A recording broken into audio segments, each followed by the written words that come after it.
প্রথমে মুখ্যমন্ত্রীর পদে ইস্তফা দিলেন আতিশী। আজ সকালে রাজভবনে যান তিনি। লেফটেন্যান্ট গভর্নরের সঙ্গে সাক্ষাৎ, তার হাতেই তুলে দেন ইস্তফাপত্র। দিল্লি ভোটে পরাজিত আপ এবং 27 বছর পর মসনদে বিজেপি। প্রথমে মুখ্যমন্ত্রীর পদে ইস্তফা দিলেন আতিশী মার্লেনা। আজ সকালে রাজভবনে যান তিনি এবং লেফটেন্যান্ট গভর্নরের সঙ্গেও সাক্ষাৎ করেন, তার হাতেই তুলে দেন ইস্তফাপত্র। তিনি দিল্লি ভোটে পরাজিত আপ এবং 27 বছর পর মসনদে বসতে চলেছে বিজেপি।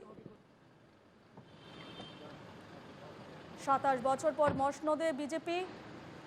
ইস্তফা দিলেন আতিশী। প্রথমে মুখ্যমন্ত্রীর পদ থেকে ইস্তফা দিলেন আতিশী। আজ সকালে রাজভবনে যান তিনি, লেফটেন্যান্ট গভর্নরের সঙ্গে সাক্ষাৎ করেন তিনি এবং তার হাতেই তুলে দেন ইস্তফাপত্র।